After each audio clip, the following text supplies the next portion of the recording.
Boa noite para todo mundo. Hoje eu vou conversar só com vocês, com mais ninguém. Hoje eu não tenho outros convidados, senão todos vocês que vão entrar aqui. Então vamos lá, gente. Vamos entrar para a gente conversar sobre swab de superfícies hoje.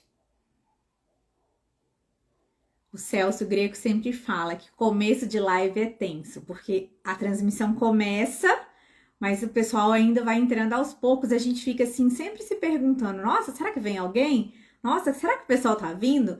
A gente vai ficando tenso. Vocês pensam que não? É diferente para quem tá acostumado a dar treinamento presencial ou mesmo treinamento online para uma turma específica. A live ainda quando não tem convidado, para mim ainda é um pouco desconfortável. Boa noite, Fabiana, João, Alana, que já foram entrando. Bom ter vocês aqui. Espero que vocês tenham muitas dúvidas e que vocês não me deixem falando sozinha. Eu gosto de conversar com gente. Oi, Wilson. E aí, tá frio aí em Santa Catarina? Barbacena não preciso nem te contar, que tá bem gelado, né? A Hanna, o Francisco, boa noite aí também. O Igor já entrou aí para falar com a gente. Oi, Dri, Naná tá aí também. Eu tô joia, Wilson. Tô joia, trabalhando bastante, viajando bastante, tá ótimo. Conversando com um monte de gente diferente, tá muito bom.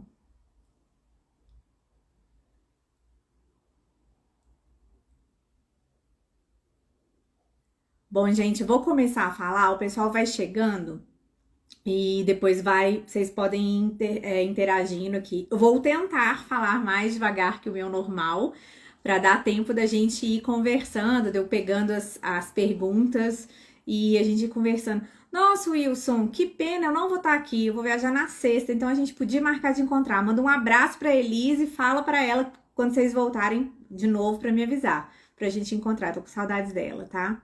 Francisco, hoje a gente vai conversar sobre suave de superfícies na indústria de alimentos, tá? Eu vou conversar mesmo com vocês, a gente vai bater um papo sobre alguns aspectos dessa análise que é tão importante aí na rotina da indústria de alimentos. Então, nós vamos falar do passo a passo, da como faz a coleta, aspectos de inoculação, interpretação de resultados. A gente vai tentar esgotar, falar bastante desse assunto. Tem algumas perguntas que eu recebi, que eu consegui já colocar, inclusive, no resuminho da aula, porque sim, teremos desafio. Eu vou lançar um desafio aqui nessa live, com prazo para ser cumprido e também com prazo para ser cumprido e uma meta, e aí, batendo a meta dentro do prazo, vocês vão ter resuminho aí. As minhas coleguinhas e coleguinhas lá do curso de PAC é Cíntia, Odila. Oi. Ei, Maíra. Oi, Helena. Tudo bem? Ai, que legal que vocês estão aqui. O nosso grupo do curso de PAC lá do Vida de Laticínio está bombando, né, gente? Oi, Antônio. Aí o namorado vem também, gente, pra não me deixar falando sozinha. Já sabe que eu falo muito mesmo.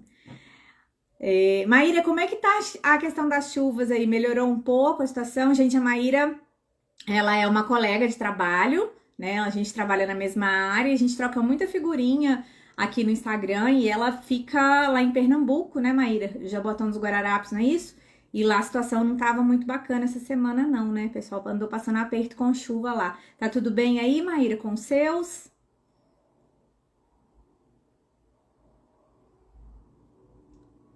Nanda entrou também. Bom, gente, então como eu já tinha respondido para o Francisco, hoje a gente vai falar sobre suave de superfície, tá? A primeira coisa que eu quero perguntar para vocês, e eu quero que vocês me respondam aqui, eu vou até falar devagarzinho para dar tempo, tá? Vocês sabem para que serve o suave? Qual que é o objetivo? Por que uma indústria faz análise de suave? É a primeira coisa que a gente tem que entender.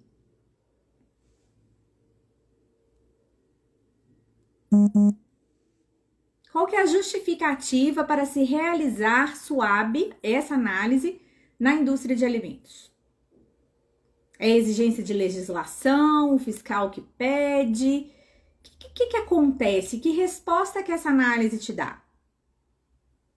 Quem vai me ajudar? Me contando um pouquinho do que te motiva aí a fazer essa análise. Para que ela serve para você? Enquanto vocês vão me respondendo, eu vou contar algumas curiosidades, é tipo informação fútil, mas que não ocupa espaço, então vamos saber. O suave em si, né, ele traduzindo para o português é o cotonete. E na verdade o cotonete, o suavezinho, é uma das maneiras de se coletar amostras de superfícies para, aí ó, o Igor falando validação de processo, né, para que faz, a Rosa Liliane também falando verificação de higienização. Então o cotonete, o suave em si, se a gente pegar traduzindo o que é o suave, aquele cotonetezinho, é uma das formas de se coletar as amostras, tá? E sim, a gente faz essa análise por essas justificativas aí que os meninos deram, né? Verificação de higienização, validação de alguns processos, é isso mesmo. Maíra, não é fácil, né? A gente fica feliz por um lado, porque tá tudo bem com a família da gente, mas a gente não deixa de se preocupar. Mas vai ficar tudo bem, vai passar. A Leidiane também falou aí, saber como está a higienização, a Fabiana, eficácia de higienização. O RD Silva, eu acho que é o Rodrigo, mas às vezes eu esqueço, mas acho que é Rodrigo sim. Monitorar a eficiência higiênica, pontos críticos de contaminação, pontos críticos e isso. É isso mesmo, pessoal, o SWAB serve para isso, tá?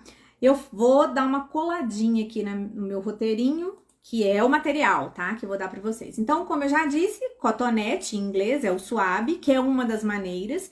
O objetivo de se usar essa análise, essa forma de coleta de amostra, pode ser tanto coletar vestígios de resíduos orgânicos, inorgânicos, micro-organismos, poeira. Então, o SWAB, na verdade, ele é a forma de coletar a amostra ali, tá? E essa amostra pode ser, a gente pode estar trazendo resíduos orgânicos, inorgânicos. Tanto é que tem o SWAB de ATP e tem o SWAB de microbiologia. São fundamentos diferentes, são princípios diferentes aí, a gente já comentou aqui no Instagram algumas vezes sobre isso, tá? Qual que é a aplicação? Para que serve, né? Onde é usada essa questão dessa coleta de amostra, esse estilo de coleta de amostra? Pode ser usado na produção de alimentos, que é a nossa realidade, mas também em análises para saúde, ficou famosíssimo aí, né? Até quem nunca trabalhou na indústria de alimentos ouviu falar de SWAB de Covid, o cotonete do Covid. Em indústria de alimentos também, tá? De medicamentos também são usadas essas formas de se coletar amostras de superfície. Na indústria de alimentos, a gente define como sendo a coleta ou recolhimento de micro-organismos que podem estar presentes numa superfície, ou seja, é a forma que a gente vai identificar quais os micro-organismos que podem estar contaminando alguma superfície. Nós vamos carregar esses micro-organismos para a gente poder, então, realizar a análise deste SWAB, ou seja, a análise desta amostra coletada desse jeito. Uma outra curiosidade é que esse tipo de amostragem foi desenvolvido em 1917 por Mannheimer e Ibanez, tá? E o objetivo deles, na época, já era, né, avaliar as condições de sanitização, de sanidade de superfícies que entravam em contato com superfícies que entravam em contato com alimentos, tá? Existe uma diferença, até foi uma das perguntas que veio. Qual que é a diferença entre coletar o SWAB usando o cotonete, propriamente dito, ou usando aquelas esponjas umedecidas? A questão da área que você consegue amostrar e da quantidade de micro-organismo que você consegue arrastar na coleta. O que acontece? Vocês já viram? Conta pra mim aqui quem conhece as esponjas umedecidas. As esponjas normalmente elas são desse tamanho assim mais ou menos, acho que é 10 por alguma coisa. Elas são pequenas, mas maiores. E você esfrega essa esponja por uma superfície, tá? Também é muito utilizada como a SWAB de carcaça de animais em abatedouros aí. Mas mais comum, mais prático, vamos dizer assim, o mais usual ainda são os cotonetes. A parte de essa coleta com as esponjas, ela é bastante interessante quando a gente faz monitoramento ambiental de patógenos, que é um outro tema, que é diferente aí do SWAB para contato de amostras de superfície em contato com o alimento. É uma proposta diferente. Eu vou falar dela um pouquinho daqui a pouco. Oi, Jaque, tudo bem? Maíra, você não conhece, mas já ouviu falar, né? A 3M tem essas esponjinhas, tá? E ela muito utilizada pelo pessoal de frigorífico. Se tem alguém aqui que já trabalhou ou trabalha em frigorífico, vai saber do que eu tô falando, deve ter até contato com isso. E as indústrias que já fizeram algum trabalho de monitoramento ambiental de patógenos também conhecem essas esponjinhas aí. Oi, Roberta, boa noite, tudo bem? A Rosa tá contando, ó, normalmente coleta Listeria e Salmonella com esponja, porque você tem uma amostragem maior, né? É um procedimento padrão coletar o monitoramento ambiental de patógenos, Listeria e Salmonella, usando as esponjas umedecidas aí. Que bom que você conhece, né? É bacana esse trabalho, não é, Rosa? Eu acho assim, eu já fiz esse trabalho de monitoramento ambiental de patógenos e é extremamente instigante, porque é um princípio diferente do SWAB, é um objetivo, sabe? Um foco diferente do SWAB de superfícies em contato com o alimento. Quando a gente faz o monitoramento ambiental de patógenos, a gente extrapola o limite, a gente olha além das superfícies, né, que entram em contato com o alimento, ou seja, é como se a gente estivesse fazendo uma varredura maior da área, e mesmo aquilo que não entra em contato com o alimento, mas que está próximo, o risco de se ter uma contaminação por patógeno ali, né? É um trabalho muito interessante, mas esse é assunto pra gente conversar de uma outra vez. Oi, Jorginho, tudo bem? Que bom que você entrou. A Rosa falando, coletamos e enviamos para análise externa. Ai, Rosa, ainda bem, né? Porque, nossa senhora, manipular a análise de patógeno na indústria, né? No laboratório da indústria, eu morro de medo. Falar pra vocês assim, já aconteceu de eu estar em cliente que faz, mas falar pra vocês, eu morro de medo, porque é um risco muito grande.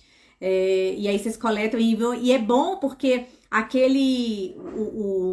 o diluente, né, que tá ali dentro, o veículo que é utilizado ali para umedecer a amostra, ele consegue segurar bem ali, você manda sob refrigeração, chega legal lá para o laboratório fazer. E aí isso também é uma das perguntas que eu vou colocar para vocês aqui. Quanto tempo eu posso esperar para fazer a inoculação de uma amostra depois de coletada, sem prejudicar o resultado da análise? Mas isso a gente já fala, tá? Então, vamos lá, o que mais? Por que a gente faz SWAB de superfície? Qual é a justificativa da análise? Algumas pessoas já responderam aqui, quando eu perguntei lá no começo, validação de processo, verificação de higienização, deficiência de procedimento de higienização. Em resumo, a gente vai avaliar, serve para avaliar a eficiência dos processos de higienização. Então, uma vez que você define como vai ser higienizada determinada superfície ou determinado equipamento que entra em contato com o alimento, como que você sabe se aquele procedimento que você definiu, baseado nas recomendações do fabricante dos produtos de higienização, baseado em literaturas que definem o que é melhor para remoção de que tipo de resíduo, tá? Então, uma vez que você define esse procedimento, como que você sabe se ele funciona, se tá ok? Validar um procedimento. Então, normalmente, a gente ouve muito falar, por exemplo, de validação de CIP. Então, o SWAB de superfície, para CIP, até é utilizado, mas em algumas coisas, porque quando é CIP, é circuito fechado, na maioria das vezes, a limpeza CIP é em circuito fechado na maioria das vezes, eu não consigo esfregar um cotonete lá dentro. Então, às vezes eu vou usar uma água de enxágue, outro tema aí. Mas, normalmente, a gente dá muita atenção para validação de limpeza CIP e esquece um pouco de validar os nossos procedimentos de higienização manual. E eles são muito importantes, né? Até porque as variáveis são maiores, a força que você coloca, né, a pressão que você coloca para remoção de resíduos, ela varia. Então, é extremamente importante fazer esse SWAB para a gente avaliar a eficiência do procedimento. Eu avaliei que tá ok, tá? Que o procedimento de higienização que foi definido, ele funciona. Posso usar aquela concentração, aquele tempo, aquela temperatura, aquela esfrega por X tempo, inclusive. Mas eu não sei se vai estar sendo feito sempre corretamente. Então, não dá pra gente fazer o SWAB para validação de um procedimento. Então, e aí tem a questão do momento que você coleta essa amostra, tá? E depois nunca mais fazer. Já tá validado, relaxa, tá dando tudo certo. Mas será que o procedimento que já está validado está sendo executado da forma correta?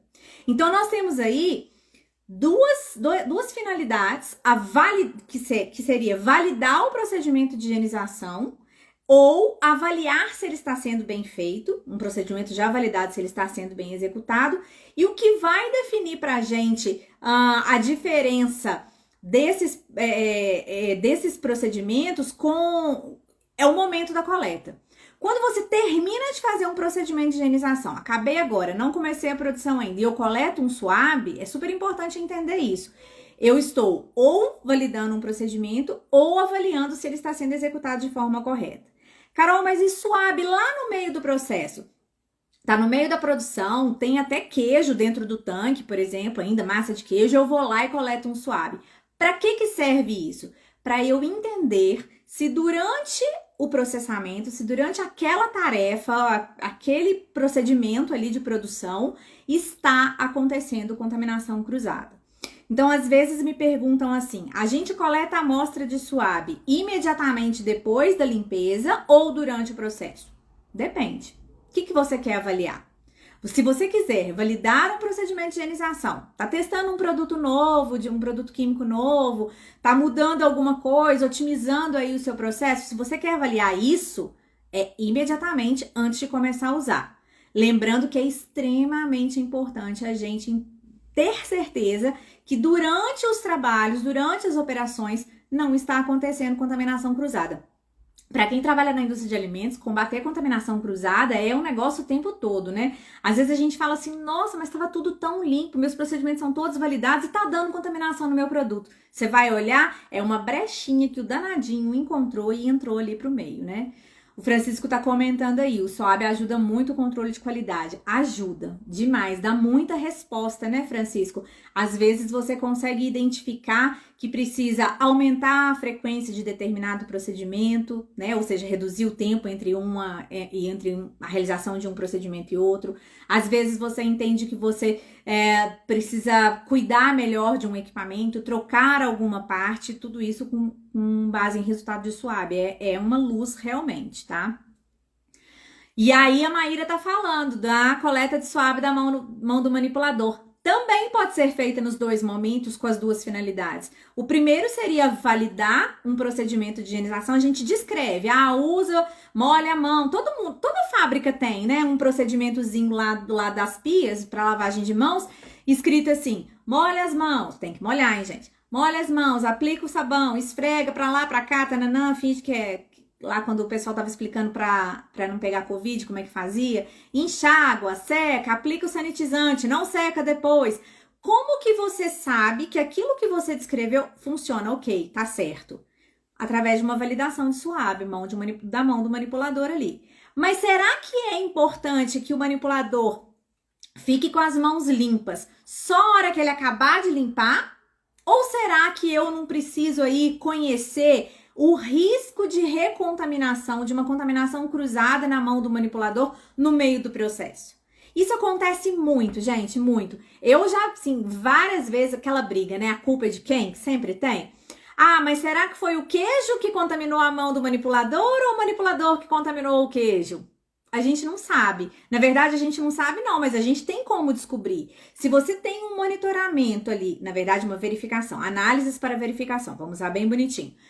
Na higiene ali das etapas do processo, você consegue identificar exatamente o que está causando o quê. Eu vou dar um exemplo. Certa vez eu estava atendendo um cliente e ele estava com problema de coliformes em queijo Minas Frescal. Oh, que novidade, que problema inédito, né, gente? Quem fabrica Minas Frescal aí já dá até um arrepio, porque sabe que isso é super fácil de acontecer. E aí, sempre ficava aquela dúvida assim, foi um problema no leite e a massa de queijo já veio contaminada e contaminou a mão das pessoas, ou foi um problema da mão das pessoas que ou não foi bem higienizado, ou se recontaminou depois da higienização, que estava contaminando o queijo. Fácil, gente. Começou a dar problema de contaminação em produto acabado, em queijo, por exemplo, você vai começar a fazer um rastreamento do processo inteirinho. Então, você vai fazer um SWAB da tubulação que traz o leite para o tanque antes de começar a cair, tá? Faz uma análise do leite. Faz um SWAB do tanque antes de cair o leite ali, porque tava limpo? Tava limpo. O tubo, a tubulação que joga o leite, tava limpa? Tava limpa. Aí faz dos utensílios, beleza, eles estavam limpos também, tá? Começa a cair a massa, faz uma análise da massa, faz análise do soro. Vamos informar? Faz análise da mão dos manipuladores em formagem manual, faz a análise, o SWAB da mão de manipuladores logo após a higienização, faz ali enquanto eles estão também informando. Minha mão tá suja de queijo, não tem problema, deixa eu ver. Resultado, o que aconteceu nesse cliente especificamente? Vinha vindo tudo muito bem, só que na hora que você pegava o resultado de higienização das mãos, ok. Só que aí no meio do processo, a mão dava contaminada. Mas todas as outras análises de amostras que antecediam o colaborador tocar no queijo também estavam ok. O que a gente descobriu? Diferentemente do procedimento que as meninas estavam usando para entrar na fábrica, que estava eficiente, que estava tudo dando ok, no meio do processo tinha um procedimento de higienização de mãos que elas faziam com frequência, de tanto em tanto tempo tem que lavar. Tem laticínio que toca até sirene para lembrar o pessoal de parar para lavar a mão, tá? E aí esse procedimento estava com uma falha, a culpa da falha era do sanitizante. Mas por quê? Porque não havia sido validado o procedimento antes. Vocês conseguem entender como tudo é muito linkado e como que o Francisco falou? O SWAB, ele é uma ajuda muito grande para o controle de qualidade. Tanto para você entender que tá tudo ok, que tá funcionando, que seus procedimentos estão funcionando, como para você entender quando às vezes no meio do negócio ali, que tava tudo limpinho, alguma coisa se recontaminou. A gente conseguiu identificar uma entrada de contaminação cruzada aí. Oi, Milana, minha filha, ela tem live daqui a pouco, mas ela vem para dar um oi, né? Que fofa. Eu queria lá assistir, né? Não é nem live, é uma masterclass, né? Mas vai ficar gravada, a gente vai assistir depois. Depois eu conto pra vocês que estão aqui do que a Milana vai falar. Vou contar de uma vez. Da Portaria da Água, maravilhosa. Eu já vi, né? Já colei. Tá ótimo o material, tá ótima a live. Então, quem não conseguir assistir, assiste depois lá na... É no da Clarissa, né, Milana? Que vai ficar salva a live? Agora eu já não sei, já confundi, mas eu acho que é no da Clarissa. Bom, então voltando aqui. A gente tem, então, que levar em consideração o momento que a gente faz a coleta de SWAB para poder interpretar esses resultados. A Maíra, agora há pouco, comentou para mim que ela prefere... O que você prefere? Você falou que prefere a segunda opção. A segunda opção é no meio do processo? É que, assim, não dá muito pra gente escolher. É importante a gente entender tanto a questão do procedimento de higienização ou de mãos ou de superfícies estar funcionando, realmente ser válido e ser capaz de higienizar a superfície ou a mão dos manipuladores, mas também é muito importante a gente estar atento se não tem uma entrada de contaminação cruzada aí no meio. Então, o SWAB, olha só, é uma análise simples, todo mundo faz, e às vezes a gente não usa os resultados, não avalia, e eu brinco muito com o pessoal quando eu tô dando treinamento. Eu não gosto de dar treinamento para fazedor de análise, eu gosto de dar treinamento para analista de laboratório, analisar o que o resultado tá te dizendo, tá? Então, Maíra, tem que fazer os dois. Eu acho que o bacana, o legal, o completinho é fazer nos dois momentos. Claro que definidas as frequências, avaliando quando a gente tem um problema de contaminação, né? A gente na indústria, a gente brinca muito assim... é a crise do Minas Frescal. Agora é o problema da bebida láctea. Cada vez é uma gincana, né? Cada vez é um produto diferente que vai surpreendendo a gente. Quem mandou não trabalhar com refrigerante, né? Quis trabalhar com leite, dá nisso mesmo. Rodrigo tá perguntando, qual SWAB indicado? Qual empresa mais indicada? Empresa fornecedor do cotonete que você fala? Eu não entendi muito bem. Me explica um pouco melhor aí para eu te falar o que eu conheço, tá? Bom, então, as respostas às análises de SWAB, né? O que aquele resultado significa, para você entender, para você usar da melhor forma possível, você tem que levar em consideração o momento em que foi coletado. O SWAB, Rodrigo, aquele cotonete, ele é uma coisa muito simples, não tem muito segredo, muito mistério não, até porque é um negócio bem antigo, né? Eu nem sei te falar assim um fornecedor, eu já usei de várias marcas. O que dá pra você fazer é o seguinte, olha que legal. Se você tá com dúvida se o seu SWAB tá chegando esterilizado, estéril mesmo, e não tá sendo um foco de contaminação, de interferência aí, no seu resultado de análise, você pode fazer como se fosse um SWAB do cotonete. Abre ele, bem bonitinho, num ambiente estéreo, tá? Lá pertinho da chama, dentro da sua capela de fluxo laminar, enfim, o dispositivo que você tiver aí para garantir um ambiente asséptico para a realização de análises microbiológicas, tá? Então você abre ele, abre o tubinho que contém o diluente, coloca lá dentro, fecha, deixa uns 15 minutinhos ali, de 15 minutos a meia hora em repouso. Depois você vai inocular 1 ml dessa solução ali. E aí você também vai inocular 1 ml de um outro tubinho com o mesmo lote de diluente, tá? Só que sem o cotonete dentro. Você vai ter 2 resultados. Uma plaquinha com que tinha o cotonete e uma plaquinha que não tinha o cotonete. Se a plaquinha que não tinha o cotonete deu zerado, não cresceu ninguém, significa que o seu diluente estava ok. Então, não só é importante controlar a possível contaminação trazida pelo instrumento ou pelo utensílio que você utiliza ali, como também do meio de cultura, então, ou do diluente. Então, você vai tá zerado, não tem nada. Se aqui você tinha o tubinho, cresceu alguma coisa, você fala, ops, não tinha nada no diluente, então isso aqui veio do tubinho, do suave. Se não crescer nada em nenhum dos dois, mete bronca, tá tudo certo, entendeu? Na hora que você usar esse diluente, esse cotonete para arrastar uma amostra, para coletar uma amostra, esfregar num lugar que você quer saber se tem contaminação, o que crescer é daquilo ali mesmo, não tem jeito, tá?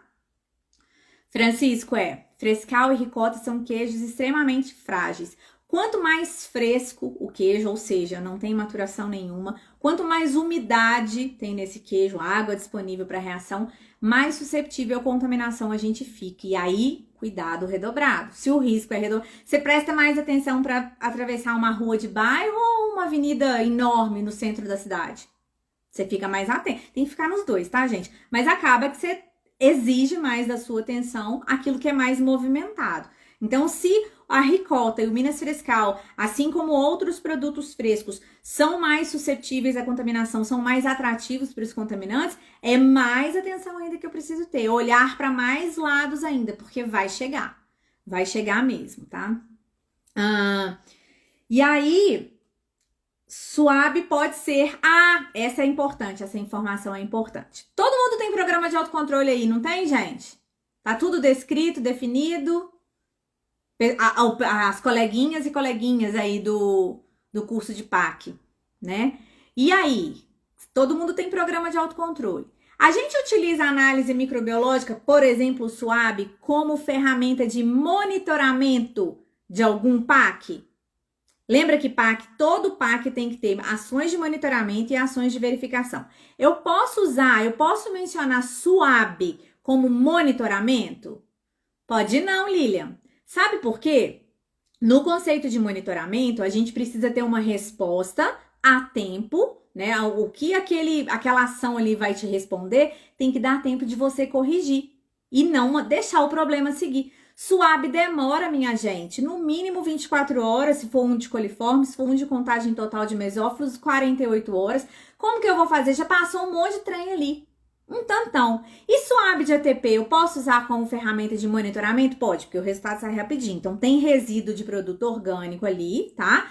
Tem resíduo orgânico presente ali, deu ATP alto, ops, tem que limpar. Porque a chance de crescer micro-organismo ali, com aquele tanto de resíduo que tá ali, dando até para produzir ATP e luz aí, é muito grande, tá? A Mai tá perguntando como definir os micro-organismos e os limites máximos para cada um. Tá aqui na minha listinha de perguntas, dúvidas frequentes. Eu já vou contar para vocês. Essa e outras aí, que é a dúvida de todo mundo, tá? Letícia, você quer participar comigo para comentar alguma coisa ou foi por engano? Me conta aí. Oi, Marcelo, daqui uns dias é a gente que vai conversar, né? Gente, o Marcelo e a Ana Maria. A Ana Maria ali, a gente vai conversar sobre... vou contar já? Vou. Controle integrado de pragas daqui a uns dias. Aguardem. O Marcelo conheci por uma postagem no LinkedIn. Achei extremamente esclarecedora. Compartilhei. Falei, gente, olha aí e tal, porque é uma coisa que eu falo muito e o Marcelo vai falar com a gente daqui a uns dias, tá? A Antônia tá perguntando: o uso de SWAB para inoculação em placas para pesquisa de coliformes se utiliza qual meio de cultura? O meio de cultura que define o meio de cultura é o micro-organismo que eu quero pesquisar. Então, se eu vou fazer uma análise de SWAB para identificar, para investigar a presença de coliformes numa superfície, eu uso o VRB, aquele meio de cultura tradicional aí que a gente usa para fazer na fase presuntiva, né? Vai ter um post para vocês com um esqueminha bem legal sobre análise de coliforme aplicada em SWAB. A Gersina está perguntando quais tipos de SWAB, SWAB de microbiologia e SWAB por iluminescência, é isso que você está perguntando? Me explica um pouquinho melhor. Ou quais os tipos de análises que normalmente a gente realiza quando coleta a amostra via SWAB? Me explica um pouquinho melhor aí. Bom, então, não pode ser usado, não pode ser mencionado, não pode ser um recurso de monitoramento, o SWAB, mas de verificação pode, tá, gente? Por conta do tempo de resposta e aí do que significa o monitoramento e o que significa verificação em programas de autocontrole. E coletar a SWAB? Como que coleta? Que jeito que faz isso?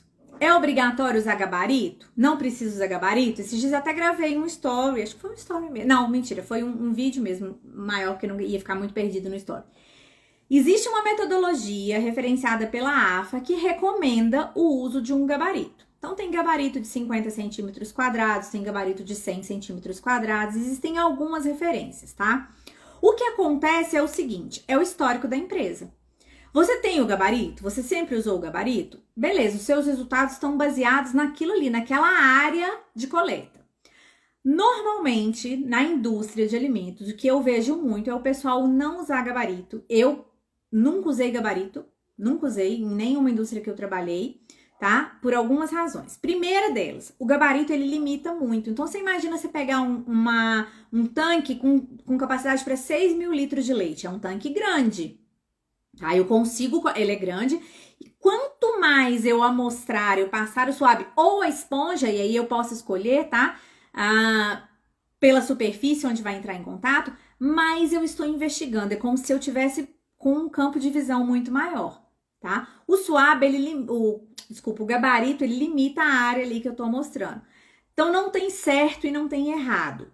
O uso do gabarito é uma recomendação de algumas metodologias, mas como não existe uma legislação, uma coisa tipo definida e determinada, a SWAB tem que ser assim, a gente tem que entender que o SWAB é um aliado, ele não é para atender legislação, para atender norma de certificação de segurança de alimentos, nada disso. Ele é uma resposta para a indústria. Então, você padroniza como você faz e avalia o seu histórico. Se você sempre coletou sem gabarito, continua coletando sem gabarito, porque você vai entender que naquele tanque de 6 mil litros de leite, que não dava nada, que era menor que 10 um resultado, um dia que crescerem 10 colônias, ops, tem alguma coisa errada, porque o normal é não crescer nada quando eu amostro essa área toda, tá? Então, o mais importante é você ir acompanhando o seu histórico e padronizar a forma como é feita. Não interessa se é o analista A, o analista B ou o analista C.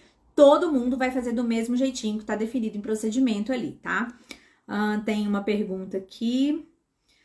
A expressão dos resultados às vezes geram dúvidas. Como devemos expressar? E gera dúvida mesmo. Foi a Letícia aí que perguntou. Gera dúvida mesmo. E eu já vou contar também lá as dúvidas frequentes. Vocês já mandaram antes, acho que vocês estão conversando. Então, vamos continuar falando aqui só da forma de coletar. Então, você pode coletar com gabarito e pode coletar sem gabarito desse jeito aí que eu falei. O importante é, o cotonete vai girando ele assim, ó. Deixa eu pegar uma caneta aqui, ó. Vai girando ele assim, ó, à medida que você vai esfregando. Ó, vou tentar fazer aqui na tela do celular, ó. Eu vou girando em todos os sentidos, tá vendo, ó? E girando o cotonete assim, ó. A mão assim também, tá aí esfregando. Primeiro de tudo, abre o tubinho, abre o cotonete, umedece o cotonete dentro do diluente, aperta o cotonete ali na parede interna do tubinho ali para escorrer para o excesso, porque então vai só molhar lá. Tampa o tubinho, tira o cotonete, tampa o tubinho, vai lá, esfrega desse jeitinho que eu expliquei para vocês, abre o tubinho, volta o cotonete lá para dentro. Tem gente que usa quebrar a pontinha, mas como eu tô considerando que você, quando foi coletar a amostra, fez a higienização correta das mãos, não precisa. Tampa, deixa lá. Isso tem que ficar em repouso de 15 a 30 minutos é o tempo ideal. Para dar tempo do quê? De todo aquele arraste que você fez com o cotonete ser transferido para o diluente. Importantíssimo, dentro do tubinho, o que que tem? 10 ml de diluente. E aí existem algumas opções de diluentes, tá? Coloca 1 ml daquilo na plaquinha e põe o meio de cultura. E aí alguém me perguntou, já esqueci até quem... Foi a Letícia? Alguém me perguntou qual que é o meio de cultura para coliforme, né? Então, se for uma análise de coliforme, você coloca o VRB. Se for uma... Foi a Antônia. É isso mesmo. Então, para coliforme, VRB. Se for uma análise, for uma investigação da contagem total de bactérias ali, você coloca o PCA e assim por diante. A Luana está perguntando, ATP só pode ser utilizado para a superfície? Sim, Luana, porque o ATP, ele recolhe, tá? O suave vai recolher tudo que está ali, inclusive matéria orgânica. E a reação que você tem é uma produção de luz, tá? É pela reação da enzima luciferase, a reação luciferase-luciferina. Quem promove essa reação é justamente quem alimenta a fonte de energia para ocorrer essa reação enzimática aí, são compostos orgânicos. E nem tudo que é orgânico é só micro-organismo quando você arrasta, tá? Então, quando você coleta a amostra, nem tudo que vem ali é só micro-organismo. Tem outros componentes também orgânicos, resíduos de alimento, às vezes resíduos de detergente. Então, não rola de fazer suave de ATP das mãos, tá? Se você, para avaliar a eficiência de sanitização de mãos, você só vai conseguir fazer isso através de suave biológico, tá? Se você quer avaliar a eficiência de higienização de superfícies, você pode usar o ATP como monitoramento, o que não significa que deu um resultado alto, é uma alta contagem. Eu brinco que ele é o proativo. Não, às vezes não é uma alta contagem, mas vai virar, porque tem comida ali para virar, entendeu? Então, você pode usar isso como monitoramento e aí fazer a verificação através do suave microbiológico. Oi, professor Luiz Carlos, tudo bem? Josi, você tá melhor, meu filho? A Maíra usa água salina peptonada. É uma das opções, Maíra. Existem algumas recomendações e aí varia um pouco da metodologia. Eu já vou contar para vocês o que é, tá? Bom, vamos lá. Expressão de resultados. Como que é expresso o resultado? Primeira coisa que aí independe se foi coletado com gabarito, se foi coletado sem gabarito, se é de mão, se é de superfície inerte. Primeira coisa que a gente precisa é enxergar. E agora eu quero todo mundo brincando de O Fantástico Mundo de Bob. Já assistiram aquele desenho? É antigo, porque eu sou antiga, né? Era um menininho que andava num velocípede. E aí tudo que falavam pra ele, ele criava imagens na cabeça dele extremamente realistas. E eu quero que vocês façam isso agora. Olha só. Vamos lá com a minha caneta rosa de novo. Isso aqui é um cotonete suave, tá? Eu vou abrir o tubinho, vou pegar esse cotonete, vou tirar ele de dentro do saquinho onde ele tá esterilizado, vou umedecer, vou secar. E aí... Deixa eu pegar aqui.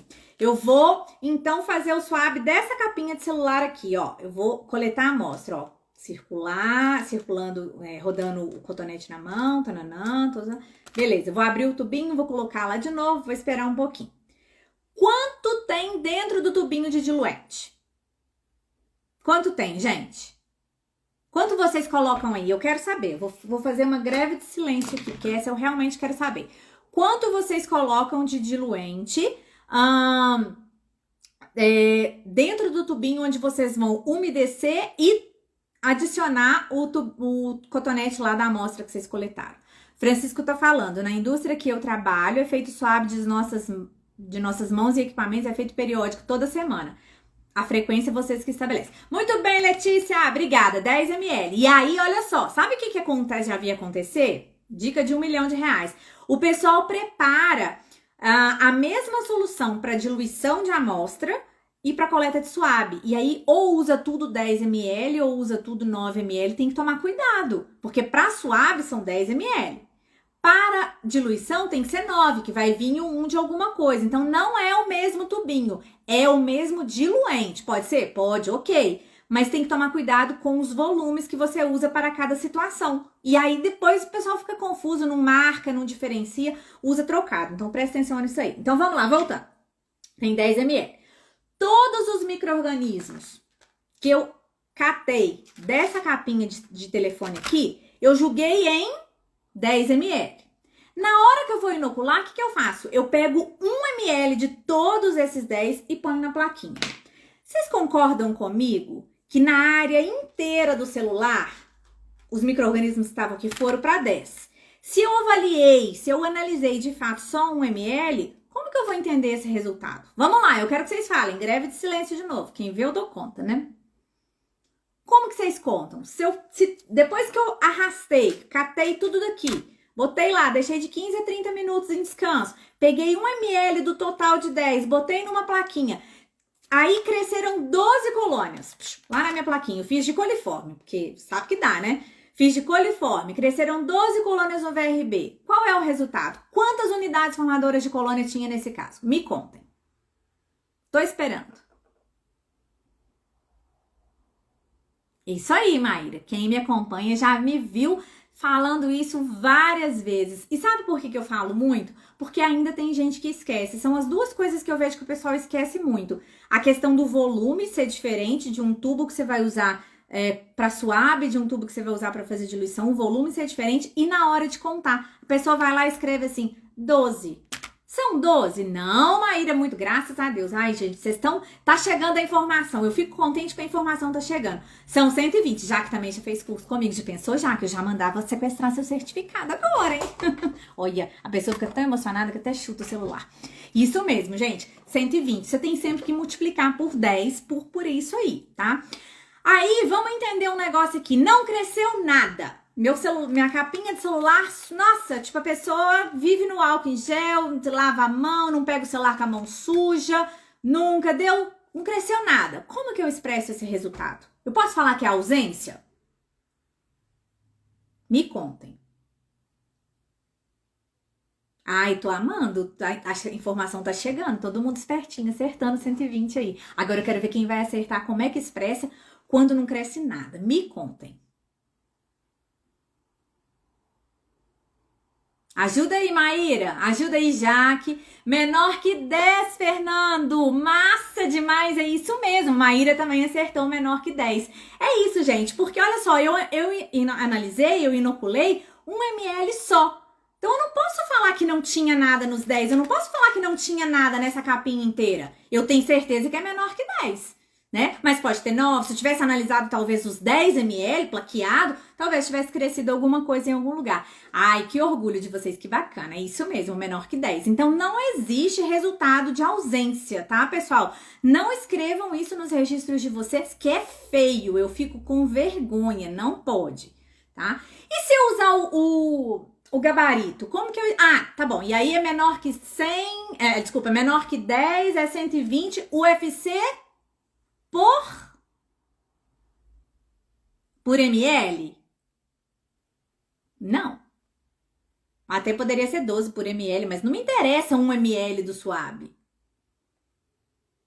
Eu não uso gabarito, fiz uma amostragem livre, cresceram 12 colônias, eu multipliquei o resultado por 10 porque eu analisei só 1 ml, então são 120 unidades formadoras de colônias barra, o que é? Por superfície. Então, eu expressaria 120 unidades formadoras de colônias barra capinha de celular. Mesa de enformagem. Tanque de fabricação número 6. E aí é que serve pra gente acompanhar o histórico, sabe? Eu vou colocando lá na minha tabelinha de Excel, e aí eu vou filtrando depois. Ai, deixa eu ver o histórico do tanque 6 de fabricação. Quanto que tem dado? Olha, dava menor que 10, de repente começou a dar 10, cresceu uma, aí foi aumentando para 20. Então é isso aí, tá? Então é importantíssimo você identificar qual é a superfície que você está analisando por questões de histórico, gente, para servir para o resultado dessa análise ter uma utilidade de fato, real, prática na vida de vocês aí da indústria, tá? Então é isso. E se eu usar o gabarito? Ah, Carol, eu sou mais metódica, eu gosto de usar o gabarito, eu fico mais segura. Como que a gente vai expressar esse resultado? Mesma coisa, eu peguei um gabarito, botei aqui. O gabarito que eu usei é de 100 centímetros quadrados, tá? Coloquei aqui, esfreguei o cotonete só dentro da área que o gabarito delimitou. Cresceram 12 colônias, eu multipliquei por 10 porque eu já aprendi que eu analisei 1 ml só. Então vão ser 120 unidades formadoras de colônias barra... E agora? Como seria esse resultado? 100 centímetros quadrados, tá? A mão de manipulador é a mesma coisa, Maíra. E aí, na mão de manipulador, você imagina que você vai conseguir usar um gabarito? Vai ficar esquisito, não vai? Então, na mão de manipulador, a gente sempre coloca a quantidade de colônias multiplicadas por 10, porque eu analisei 1 ml só, tá? Barra a mão do fulano de tal, o avental do ciclano de tal. E assim por diante. Agora, tem uma coisa que o pessoal me pergunta assim, tá, mas quais análises, mas por 100 centímetros quadrados, a não ser que você divida o resultado depois por 100, porque a área que você mostrou foi 100 no caso, tá, Maíra? Aí vamos pensar assim, que análise fazer? Que tipo de micro-organismo pesquisar? Essa é uma pergunta também que o pessoal me faz. Como que eu defino? Quais são os parâmetros que eu vou analisar? Quais os parâmetros são importantes de serem controlados no seu produto? Aqueles mencionados pelo RTIQ, alguns outros que eu sei que existe o risco, que é um risco do meu processo, da característica da minha instalação. Então, eu vou, às vezes, monitorar, escolher esses micro-organismos para monitorar também. Faz sentido para vocês, e agora eu, de novo, vou tentar, né? Fazer greve de silêncio, tá? Faz sentido para vocês, mão de manipuladores, fazer contagem total de bactérias? Me respondam se faz sentido. Vamos pensar junto.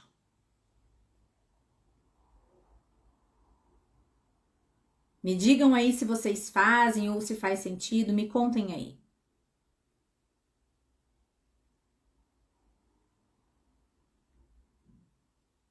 Quero muito saber. Primeiro a respeito... Não, Hélida, não faz sentido. Por quê?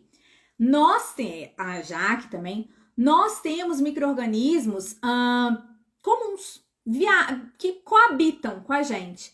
E contagem total de bactérias mesófilas. Olha só, a temperatura do nosso corpo, ela é o ideal para o crescimento disso, tá? Aí, ó,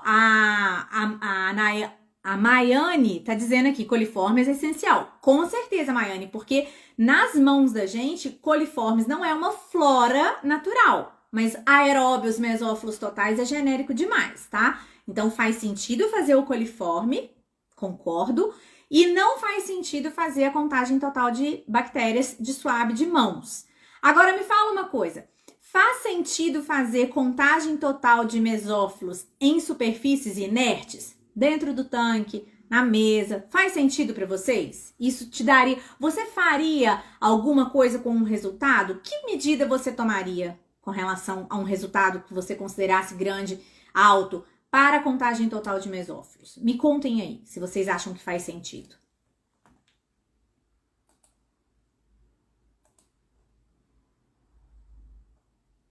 Contem para mim. Tá dando um zoom aqui. Tá. Tem um pessoal que tá chegando, ó, a Carolina, a Ale, que entrou agora. Vocês perderam o comecinho da live, mas ela vai ficar gravada, então vocês podem assistir depois, tá? A gente ainda tem algumas coisas legais aqui pra conversar, mas o comecinho, quem perdeu, vai conseguir assistir depois.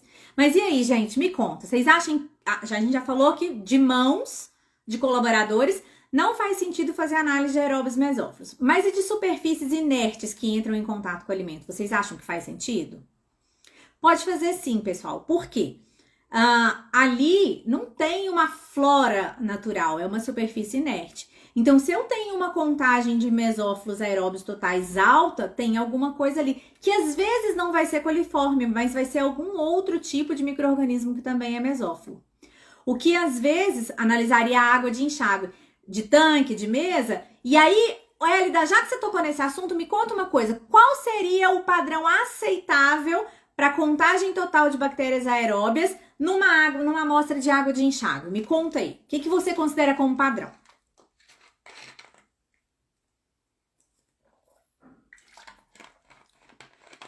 Adoro essa discussão. Já queria que tivesse todo mundo ao vivo aqui falando, todo mundo junto ao mesmo tempo, bagunçado, misturado, do jeito que eu gosto. Barulheira, falatório. Conta pra mim, Hélida, o que você utiliza como padrão para esse tipo de resultado?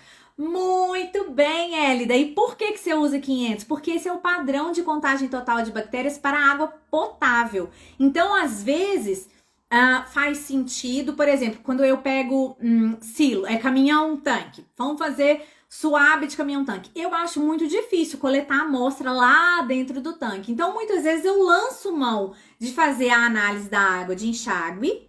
E aí é leite cru, não faz sentido. O que estava ali dentro é leite cru, não faz sentido fazer coliforme. Mas faz sentido fazer uma contagem total de mesófilos. E eu não posso querer ser mais real que o rei. Se uma água de boa qualidade pode ter, potável, pode ter até 500, como que eu vou estabelecer como padrão um valor menor que 500 para isso, né?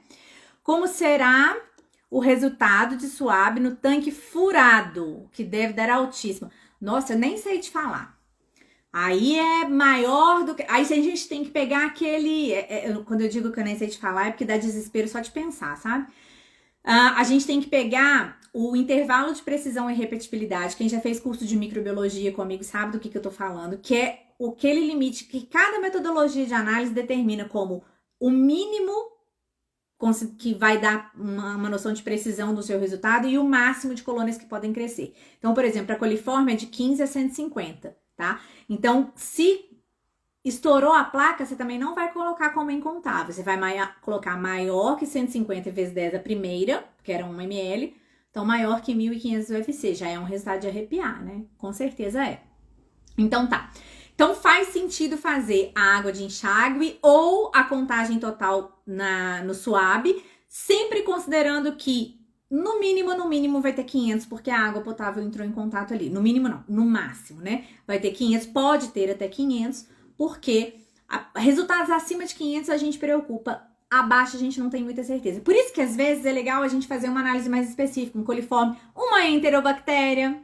É bacana de fazer também. Você pega mais gente do que o grupo coliforme só. E também são bactérias, são micro-organismos que estão muito relacionados à questão da eficiência de higienização. Nossa, tô emocionada. Meu coração tá batendo até mais forte. Fafá, que saudade de você. Você entrando aqui. Eu sei que isso é complicado por causa de... Tem que dar atenção pra Heitor. Ai, que fofa. Tô com muita saudade, tá, Fafá? Então, aí outra dúvida que eu tenho, que eu quero discutir com vocês. Faz sentido a gente fazer Suab de mãos de colaboradores para análise de Staphylococcus? Me contem. Oi, Tamara, tudo bem? Ó, Tamara e Fafá, que vocês não chegaram antes, mas a live vai ficar gravada. Então tem muita informação lá antes, que depois vocês assistem de trás pra frente, tá bom? Rosa, você utiliza Petrifilm EB, que é de enterobactérias. Pois é, tá pesquisando aí, é super importante, né? A gente ou já tem uma placa pronta, ou a gente tem o meio de cultura, que é o VRBG, porque a gente faz controle de leite pasteurizado. E hoje o padrão para leite pasteurizado no RTIQ é enterobactérias. Então você pode usar ela também para fazer Suab. É a mesma coisa, do mesmo jeitinho, é o mesmo micro-organismo que eu tô pesquisando, tá? Quero que vocês me contem. Faz sentido para vocês fazer Suab de mão de colaboradores para contagem de Staphylococcus? A Maíra já respondeu que não. Depende. Qual é o objetivo? O que você vai fazer com aquele resultado? A Rosa acha que sim, o Francisco acha que não. Tudo depende do que você vai usar aquele resultado. Olha só, histórias da vida real. Em dado momento, tínhamos um problema em que um determinado queijo estava dando resultados de Staphylococcus acima dos padrões. Estava fora da legislação. Oi, Cris! Estava fora da legislação. E aí... eu precisava saber de onde estava vindo, porque o Staphylococcus, ele é eliminado no leite, ele tem no leite cru, é um micro-organismo naturalmente que acontece em leite cru, até por questões de onde vem o leite, da glândula mamária, células epiteliais, enfim. Então, ali é habitat de Staphylococcus, então pode ter no leite cru, mas é eliminado. E a recontaminação pode acontecer. E ela pode acontecer via quem? Vocês acham que na água vai vir Staphylococcus? Vocês acham que no utensílio vai ter Staphylococcus? Não, gente. O utensílio, o Staphylococcus, ele é nosso. Ele é de pessoas, gentinhas, vaquinhas e tal. Porque eles moram nas nossas vias aéreas, na nossa pele, tá? Todo mundo tem Staphylococcus. Eu tenho, você tem, todo mundo tem. Às vezes, essa quantidade de Staphylococcus que mora em mim é diferente da que mora em você. Então, se em mim moram muitos, eu costumo ser chamada de portadora assintomática. Eles coabitam ali, eles coexistem comigo, bem bonitinhos, não me fazem mal. Mas eu tenho muitos, e a chance de eu transferir aquele bichinho pro alimento que eu tô manipulando é muito grande. Então, às vezes, faz sentido sim a gente fazer uma análise de estafilococos em mãos de manipuladores, inclusive para entender, logo após a sanitização, quanto tempo depois o meu corpo vai produzir estafilococos em quantidades perigosas para recontaminar o alimento. Lembra que eu falei para vocês que o momento que a gente coleta o swab, ele traz as respostas, ele traz esclarecimentos? Então, se eu, Carol, acabei de lavar a mão com um procedimento que já foi validado e cresceram 10 UFCs. Não vai dar 10, vai dar 100 no mínimo, por conta da limitação da análise. Tá, vamos botar, vai crescer 100. Então, eu, Carol, em condições perfeitas de higienização das minhas mãos, eu tenho 100. Isso é perigoso para o produto? Eu, com essa quantidade, manipulando, tocando o produto, eu tô contribuindo, eu tô aumentando a carga dele a níveis perigosos? Deixa eu ver. Não, não tá. Então, beleza, esse é o meu normal. Carol, você tá. Não tá bom, mesmo que você acabou de higienizar as mãos, tá dando contaminação no produto, você tá contaminando o produto. Eu vou trabalhar com luvas. Eu sou uma portadora assintomática, eu não sou proibida de manipular alimentos, mas eu preciso ter alguns cuidados especiais, porque a chance de eu transmitir aquele contaminante para o alimento é maior do que às vezes do meu coleguinha, tá? Não, a minha carga inicial, ela não oferece risco, a minha carga normal, a minha flora normal não oferece risco de contaminação para o produto. Beleza. Mas e como é que tá esse aumento da minha carga a partir com a passagem de tempo ali que eu sanitizei as minhas mãos? Às vezes a gente vai definir que determinada tarefa os manipuladores precisam proceder à higienização das mãos com mais frequências. Para quê? Para baixar de novo a carga dos estafilococos. O que eu tô dizendo para vocês? Não precisa ser uma análise de uma frequência grande, como por exemplo do coliforme, entendeu? Mas de vez em quando é bom a gente entender e estudar o que está acontecendo ali na indústria. Então põe numa frequência menor cada colaborador, estuda ali a questão de quanto em quanto tempo cada colaborador seu precisa às vezes repetir o procedimento de higienização. Claro que nós vamos colocar o mesmo para todo mundo, o mesmo tempo, né? O mesmo intervalo de tempo para todo mundo, para facilitar a vida, né? Porque mesmo que você coloque uma sirene lá para lembrar o pessoal de lavar a mão, a sirene não vai te fazer chamada pelo nome nem pelo número de matrícula. Então, vamos estabelecer tudo, mas vamos trabalhar com o mais arriscado. A Dri tá comentando, até mesmo com o uso das máscaras, agora podemos transferir para o produto. Principalmente, Dri, o que acontece? A gente hoje, quando a gente não usava máscara por causa do Covid, ou algumas indústrias usavam como obrigatório, outras não e tal, procedimentos internos validados. Quando a gente tinha situações em que trabalhava sem máscara, a gente ficava mais caladinha. A gente botou a máscara, a matraca disparou. Então hoje a gente conversa mais. Conversa e fica tudo parado o quê? Na máscara. E a máscara, ela incomoda. Não adianta. A gente fica sobe, desce, sobe, desce, sobe, desce. A gente toca a máscara, pega o estafilococcus que tá aqui, porque eu falei igual uma matraca velha, e pus lá no produto. Então faz sentido também pelo momento, pelo tipo de cuidado que é estabelecido. O uso da máscara durante a manipulação do alimento é um cuidado ok? Não sei. Cada um tem que estudar aí a sua realidade, tá? Máscaras de pano pioram. Na verdade, não são só as de pano, sabe, Tamara? Todas elas, porque aí depende a descartável você joga fora, de pano você tem que lavar, só que você não joga fora, enfim. Tem que ter um período para troca aí, tá, gente? Porque então realmente ela vira é uma arma que você usa contra você, tá? Ela funciona mais contra você. A Janaína comentou que Petrifilme na verdade a Capilab não é Petrifilme, né? Como é que chama? Gente, fugiu o nome. Compact Dry, que é a que a Capilab vende, e as da 3M, que são o Petrifilme, né? Janaína, essa história de ser boa ou ser ruim, eu acho que não dá pra gente dizer assim, é boa ou é ruim. Até porque depende muito da estrutura que cada laboratório tem para usar o recurso da melhor maneira possível. Você quer ver um exemplo? Analisador de umidade, analisador de leite por ultrassons. Existem várias marcas. Se o seu laboratório não tem uma água destilada de boa qualidade para fazer higienização, não tem equipamento bom, tá? Então, assim, não sei te dizer, eu não tenho essa avaliação. Eu gosto muito de metodologia tradicional, mas eu entendo que algumas indústrias precisam acham mais interessante usar as placas prontas.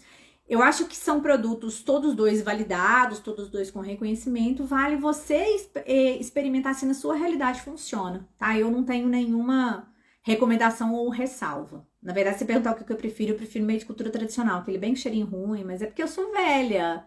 E aí, enfim. Hoje só cobram enterobactérias, deve ser os psicotróficos, né? Que você tá perguntando, ficou psicológicos. Eu acho também que micro-organismo devia fazer terapia de vez em quando, mas eu acho que é psicotrófico. Então, o padrão de legislação hoje para leite é só enterobactérias. Leite pasteurizado. Ah, foi pasteurizado, enterobactérias menor que 10.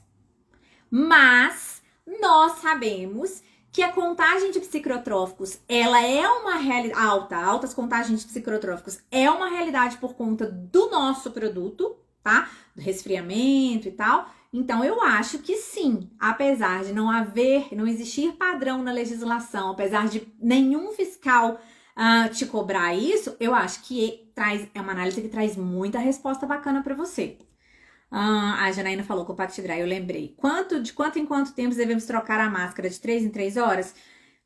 Depende do material da máscara, se ela tem filtro, depende de uma série de fatores aí. Quando você compra máscara que realmente tem filtro, né? Elas vêm, inclusive, indicando o tempo de troca.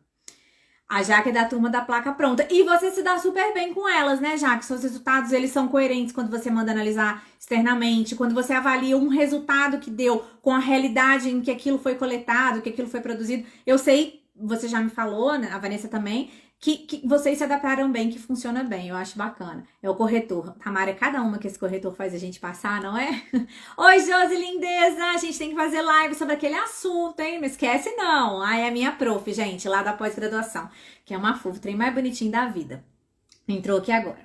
Bom, e os padrões? Existem padrões para resultados de swab, seja de superfícies que entram em contato com alimentos ou da mão de manipuladores? Não, pessoal, não existem padrões regulamentados por legislações. O que existe? Existe referência, então tem referência do FDA, tem referência AFA, tem referência de grandes profissionais especialistas em higienização, mas não tem um padrão na legislação. Eu tenho que seguir uma referência? Particularmente, posso dar minha opinião para vocês? Para mim, a melhor referência é o meu histórico. Se eu tenho um procedimento de higienização de mãos ou de superfície validado, que sempre funcionou, já foi validado, ele é testado periodicamente, eu testo para ver se está sendo executado corretamente, se o pessoal não está dando tumé em mim alguma coisa, entendeu? E de repente eu tenho sempre aqueles resultados de swab, começou a alterar, às vezes até tá dando um valor dentro de uma referência, sei lá, uma referência que fala que pode ter até 200 UFC, unidades formadoras de colônias. Mas no meu processo, que eu já faço aqueles procedimentos há algum tempo, eu nunca tenho um resultado maior que 100, é sempre menor que 100. Quando um resultado dá 150 ou dá 200, que teoricamente está dentro da referência, não é para eu ficar alerta? Não é para eu ficar preocupada que tem alguma coisa que eu sempre consegui fazer funcionar bonitinho, começou a dar uma descambada? Então, para mim, padrão para swab de mãos ou de superfícies em contato com o alimento, quem determina é a indústria, tá? Com base em resultado de histórico, comparando com o resultado de uma coleta feita imediatamente após a higienização, porque é nessa diferença que você vai ficar alerta para saber que tem alguma coisa que tá desviando, tá saindo do trilho aí, alguma coisa, tá? Bom, eu fiz um resuminho das dúvidas mais frequentes, que inclusive foram umas que chegaram também via direct, na caixinha de perguntas lá, tá? Então, eu vou falar. O que tem dentro do tubinho? 10 ml. De quê? De diluente. Qual diluente? Depende da metodologia que você usa como referência. O compêndio fala em água peptonada 0,1% ou tampão fosfato 7,2 pH. Lembrando que algumas placas prontas não recomendam o uso de tampão fosfato, tem uma interferência, tá? Então precisa olhar, se você usa a placa pronta, qual é o diluente que o seu fornecedor, que o fabricante da placa que você usa, recomenda. Para metodologia tradicional, pode ser esses aí que eu falei. A ISO 6887-1, ela recomenda água salina peptonada ou água peptonada tamponada, assim como o compêndio, só que a salina acrescenta sal. Dica de R$1,5 milhão de reais. vou perguntar e com base nas respostas eu vou dar essa dica. Vou até passar para outra pergunta para dar tempo de vocês digitarem. Como vocês preparam o diluente? Quanto vocês pesam de peptona para produzir para diluente, que pode ser água salina peptonada 0,1%, 0,1%. Como vocês preparam isso aí? É a mesma coisa para diluição, por isso que é R$1,5 milhão que vale essa dica, porque é a resposta para duas situações diferentes que o contexto é o mesmo. Como você prepara a sua solução salina peptonada aí? Me conta quanto você pesa de peptona para 1 litro de leite, preciso saber. Bom, outra dúvida aí. Precisa esterilizar o cotonete? Depende. Se você compra aquele esterilizado, faz aquele teste que eu falei com o Francisco lá no começo. Coloca um cotonete dentro estéreo, né, sem usar, dentro do diluente, inocula 1 ml daquele diluente para você validar que o seu fornecedor, seu fabricante de cotonete está dando conta de te entregar um negócio bem bacana, bem esterilizadinho.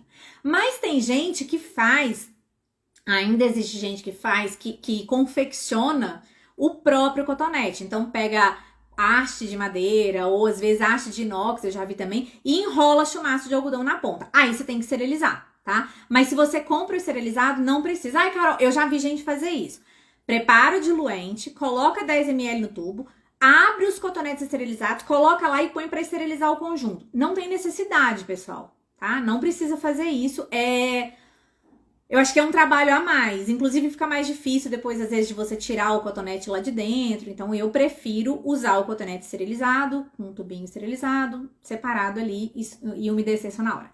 Tem que umedecer o cotonete? Ou eu posso passar ele seco ali na superfície? Tem, gente, tem que umedecer sim. Então, você abre o frasquinho, abre o cotonete, mergulha o cotonete, aperta contra o tubo para escorrer o excesso, tampa seu tubinho, vai lá, coleta sua amostra esfregando, volta, abre o tubinho e volta com ele lá para dentro. Tem que molhar. Você arrasta muito mais. A eficiência de coleta, de arraste ali, ela é muito melhor se o suave tá molhado, tá?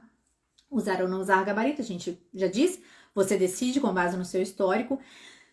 Essa pergunta é sensacional.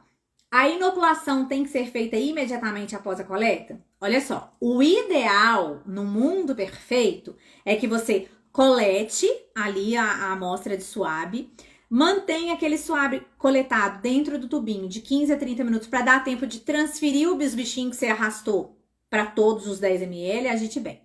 Mas às vezes acontece o seguinte: alguém lá da plataforma que eu treinei bem bonitinho coletou um suave de alguma coisa. Ou alguém lá da produção coletou um suave de alguma coisa. E não tinha ninguém no laboratório na hora para analisar. Ou o analista estava no meio de uma análise e não dava para parar. Então, a gente pode manter sob refrigeração essas amostras já coletadas por até 24 horas. Antes de você inocular, aí alguém coletou para você hoje, você guardou na geladeira e vai inocular amanhã. Oi, Domi! Ai, a Domi é arquiteta, tá aprendendo microbiologia, coisa mais fofa. Mesmo tendo uma superfície umedecida, Maíra, tem que molhar porque o diluente, ele ajuda a arrastar, tá? Voltando lá, então você coloca o cotonete dentro do tubinho, tampa, você pode manter em geladeira por até 24 horas. Vai analisar, tira, deixa uma meia hora antes para ambientar, tá? Até para poder dar uma reativada e faz análise com aquela amostra ali um pouco ambientada, não muito gelada. Passou de 24 horas, o que começa a acontecer? Aquelas células microbianas que você coletou da superfície, elas começam a ficar injuriadas, fraquinhas, né? Tipo assim, não estão na temperatura ótima de crescimento. O diluente, ele não tem comida para elas. Elas não vão aumentar a carga ali. Eles até têm uma peptona, mas é tipo assim, você tá morrendo de fome, a sua mãe fala pra você assim, come uma maçã? Você quer xingar, você quer ficar brava com ela, porque a maçã não vai matar a sua fome.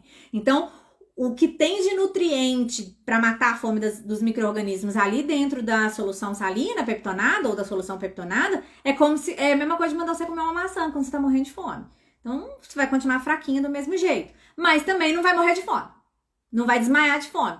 A maçã vai dar uma ajudinha. Então, o objetivo de ter a peptona é justamente esse, tá? Manter um equilíbrio ali, né? Não deixar as células morrerem, mas também não fazerem se multiplicar. Por isso, as 24 horas. Quais parâmetros analisar em cada tipo de superfície, o que eu falei para vocês, os que são interessantes para você, para sua realidade, para o seu produto, os riscos que você identifica. E acho que é essa. Alguém tem mais alguma pergunta? Mas eu tô esperando aí vocês me contarem quanto que vocês pesam de peptona pra fazer o diluente. Eu quero muito saber. Essa aí é uma dica extra. Nem é só pra suave, mas é importante aí. Sabe o que acontece, pessoal? Eu já vi muito isso. Muito. O diluente, ele é 0,1% de peptona. Aí a gente pega o frasco de peptona e lá tá escrito assim: pesar 25,5 gramas para 1 litro. E aí tem lá composição. Em 25,5 gramas, eu tenho 10 gramas em 1 litro, tá?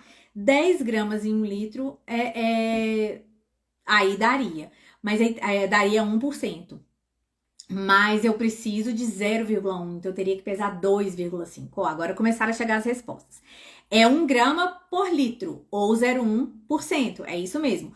O que eu quero dizer para vocês com relação à dica que vale R$1,5 milhão é que vocês têm que olhar lá na tabela de composição da peptona de vocês quanto aquela quantidade que o fabricante recomenda pesar tem só de peptona, porque o 0,1% é só peptona, então às vezes tem que fazer uma continha. Eu vou fazer um post exemplificando com 2 marcas de peptona que eu acho que vai ajudar vocês. Vou preparar ele, se não para semana que vem, para a próxima. Eu vou tentar até para semana que vem, tá? Mas aí eu conto para vocês depois. E sempre usar água destilada, é isso mesmo. Peptona 1 grama para 1 litro. 1 grama, 8,5. Aí, se você partir de peptona pura, tá? Já aqui, Tatiele, se você comprar uma peptona pura, aí 8,5 gramas de sal para dar o 0,85. Isso mesmo, a água purificada. Nota, Tatiele, arrasou.